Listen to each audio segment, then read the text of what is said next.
պարոն Կարապետյան, շարունակելով նախկինների թեման, դուք գիտեք, որ նախկին իշխանությունները այս իշխանությունների համար փոխի տանտիկ են ծառայում եւ ցանկացած նոր ձևավորող ուժ, որ ինչ որ ձևով ապելացում են նախկինների հետ, դառնում է քննադատության դիրախ։ Հիմա գործիքները սկսեց Քոչարյան դաշինքի կողմից մարդկանց հետ համապարակացումը, ես տեսնում եմ Սա սրացանի թիմակիցներ հենց հիմա ձեր թիմի հետ վեր ասոցացող մարդիկ, որ հենց հիմա ձեր շարքում են այստեղ ձեր հետևում կամ ձեր փոքր կանգնած, չեք կարծում, որ այս ամենը կարող է վնասել կամ հարվածել ձեր շարժմանը, էլի կթիրախավորեն ձեզ ապելով նախկինների հետ։ Իդեպ ժամանակի գրահում կա, որտեղ մարդիկ նկատել են, եւ ասում որ մարդիկ են հատուկ ուղարկել դրել, եւ ձեր մոտ կարող են ուղարկել տարբեր թերություններ դրել, որպեսզի ձեր շարժումը իրենցով անում եւ դարձնեն լիք իրար։ Ու մի բան է, ես էլ եկել եմ արտադրության կարգի հետ, ու այդ կոնտեքստում ուզում եմ հարցնել, դուք որ դա իշխանության, ի վերջո գնահատական տալու եք, ոչ միայն այս իշխանության իր արարածների համար Արցախ հանձնելու մյուս աղետաբեր երևույթների, այլ նաև նախորդ իշխանությունների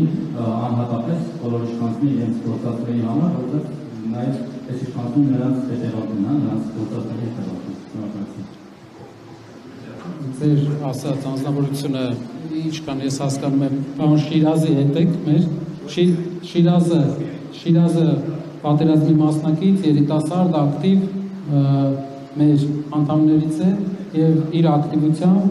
իր նվիրվածությամբ մեր գաղափարներն ընդհանուր,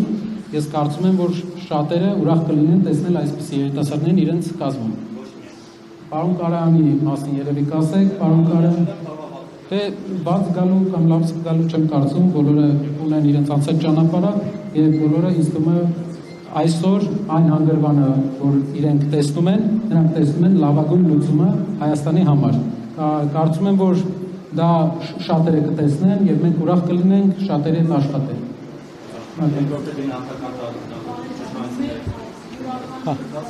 Լավ, այդ հարցին էլ ասեմ,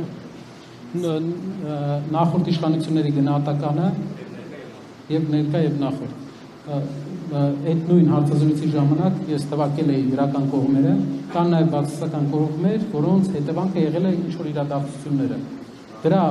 հետևանքների դեմ մենք պետք է կենտրոնանանք, նաև պայքարենք բոլոր այդ բացասական հետևանքների դեմ, ինչ մենք ունեցել ենք։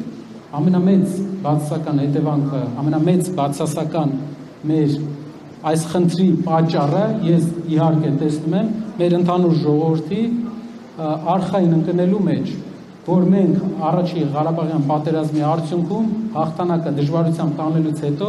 բավական հանգստացանք եւ մեր ժողովրդի բոլոր զավակները, նրանք ովքեր իշխանության մեջ էին այդ ժամանակ, նրանք ովքեր իշխանության մեջ չէին եւ այն ակտիվ աշխատանքը չտարվեց, ինչ տարավ մեր հակառակորդը։ Այդ իսկ պատճառով մենք պետք է կենտրոնանալու ենք խնդիրների լուծման վրա, դրանով իսկ արդեն կպարզվի, թե որտեղ է ճիշտ արվել, իսկ որտեղ սխալ։ Շնորհակալ եմ,